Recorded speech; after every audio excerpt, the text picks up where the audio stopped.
নমস্কার বন্ধুরা, all time রান্নাঘরে আপনাদের সকলকে স্বাগত। আশা করি সবাই ভালো আছেন এবং সুস্থ আছেন। তো আজ আমি আপনাদের করে দেখাবো একটি সুন্দর কেকের রেসিপি। এটি হলো ব্যানানা কেক। তো আপনারা তো প্রায় কেক তৈরি করতে পারেন, আর ব্যানানা কেকও অনেকেই তৈরি করে খেয়েছেন। তো আমি কিভাবে তৈরি করছি সেটা স্কিপ না করে পুরোটাই দেখবেন, খুবই ভালো লাগবে আশা করি আপনাদের। তার জন্য এখানে আমি 2 চামচ মতো সাদা তেল দিয়ে দিলাম প্যানের মধ্যে। এখানে প্যানই ব্যবহার করবেন। তারপর তেলটা হালকা গরম হয়ে গেলে 2 চামচ মতো চিনি দিয়ে দিলাম। চিনিটা হালকা ক্যারামেল করে নেব, খুব কালার আনবেন না, তাহলে কিন্তু তেতো ভাব চলে আসবে। অল্প হালকা কালার এলে গ্যাসের ফ্লেমটা অফ করে দিয়ে প্যানটা নামিয়ে নেব। এই দেখুন বন্ধুরা, ক্যারামেল হয়ে গেছে। এখন আমি প্যানটা নামিয়ে রেখে দিলাম। তারপর এখানে আমি 5টা কলা নিয়ে নিয়েছি। আপনারা যে কোনো কলা এখানে ব্যবহার করতে পারেন। তারপর কলাগুলোকে মাঝখান থেকে ভালোভাবে কেটে নিলাম।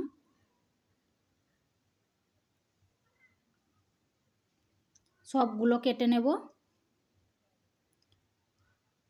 আপনারা একবার এইভাবে কেকটা বাড়িতে তৈরি করে দেখবেন, খেতে খুবই সুন্দর হয় আর খুবই স্পঞ্জিও হয় কেকটা। তো সামনেই তো বড়দিন আসছে, তো এই কেকটা একবার হলেও বাড়িতে বানিয়ে নেবেন, দেখবেন সকলেই খুবই খুশি হয়ে যাবে আর খেতেও খুবই ভালো লাগবে। এরপর কেকগুলো করে নেব। তো তার জন্য এখানে আমি কলাগুলো ছাড়ানো হয়ে গেছে। তারপর ক্যারামেল করে রেখেছিলাম সেই প্যানের মধ্যে কলাগুলোকে একটা একটা করে দিয়ে ভালোভাবে সাজিয়ে নেব। যেগুলো কেটে রেখেছিলাম সেই কাটা অংশগুলো প্যানের সঙ্গে লাগিয়ে দেব। এইভাবে সমস্ত কলাগুলো প্যানের মধ্যে দিয়ে রেখে দেব। ওটা এক সাইডে রেখে দিলাম। তারপর একটা জায়গার মধ্যে একটা ডিম বের করে ভেঙে নিলাম। ডিমটা ফ্রিজে থাকলে 1 ঘন্টার আগে বের করে নিয়ে রাখবেন। তারপর এখানে আমি 6 চামচ মতো চিনি গুঁড়ো অ্যাড করলাম। আপনারা গোটা চিনি অ্যাড করতে পারেন, সেক্ষেত্রে খেয়াল রাখবেন চিনির যেন কোনো দানা অংশ না থাকে। আমি এখানে চিনি গুঁড়ো দিলাম, খুব সহজেই ডিমের সঙ্গে মিশে যাবে। এইভাবে ভালোভাবে ফেটিয়ে নেব।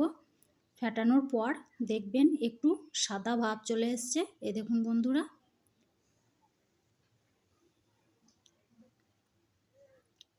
এইভাবে ফেটাবেন। তারপর এখানে আমি হাফ কাপ মতো দুধ অ্যাড করলাম।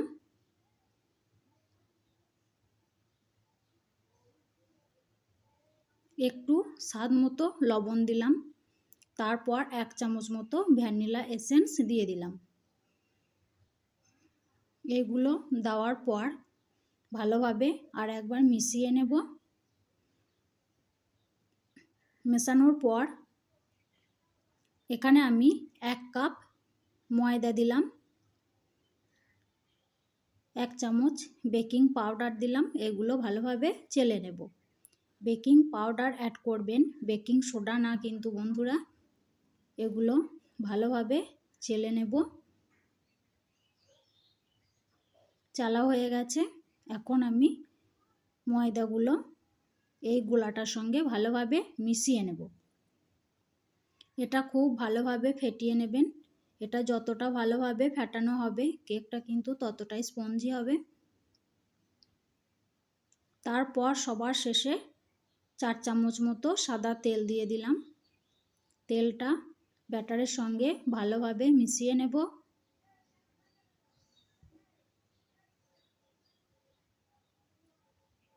সুন্দরভাবে মেশাবেন যাতে তেল কোনো অংশে থেকে না যায় বা উপরে ভেসে না থাকে, সেদিকে খেয়াল রাখবেন। এই দেখুন বন্ধুরা, আমার সমস্ত তেলটা কিন্তু মেশানো হয়ে গেছে।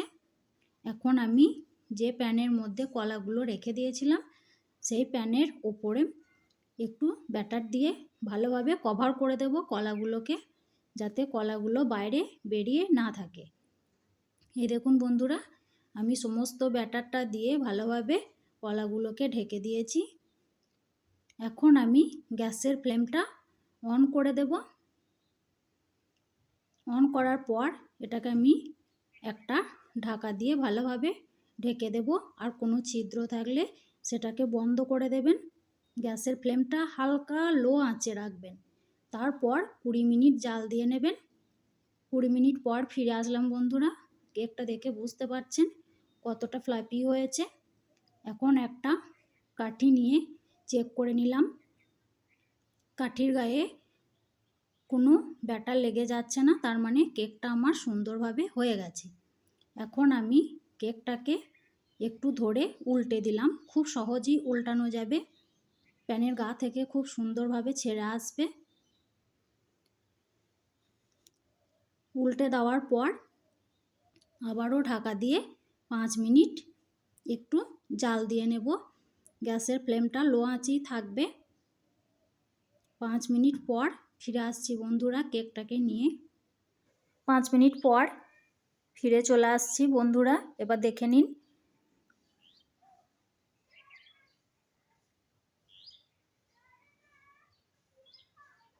কেকটাকে তুলে ঠান্ডা করতে রেখে দেব। তারপর আপনাদের দেখাচ্ছি বন্ধুরা কতটা স্পঞ্জি হয়েছে কেকটা। দেখে বুঝতে পারছেন এটা উল্টানো দিকটা। তারপর আমি কেকটাকে আবারও উল্টে দিলাম। এই দেখুন বন্ধুরা, খুব সুন্দর হয় কেকটা খেতে। অবশ্যই বাড়িতে বড়দিনে একবার তৈরি করবেন। এটা খুব একটা খরচাও হয় না, কোনো কিছু বেশি কিছু উপকরণও লাগে না। খুবই সামান্য উপকরণে এই কেকটি বানানো যায়। তো কেকটি আপনাদের একটু কেটে দেখাচ্ছি ভিতরটা কত স্পঞ্জি হয়েছে। দেখুন বন্ধুরা, এই দেখুন। অবশ্যই আমাকে কমেন্ট বক্সে জানাবেন আপনাদের ভিডিওটি কেমন লাগলো। ভালো লাগলে একটা লাইক করে দেবেন। আর আমার চ্যানেলে নতুন বন্ধু হয়ে থাকলে চ্যানেলটি সাবস্ক্রাইব করে পাশে থাকবেন বন্ধুরা। আজ এই পর্যন্ত। ভালো থাকবেন, সুস্থ থাকবেন। ধন্যবাদ।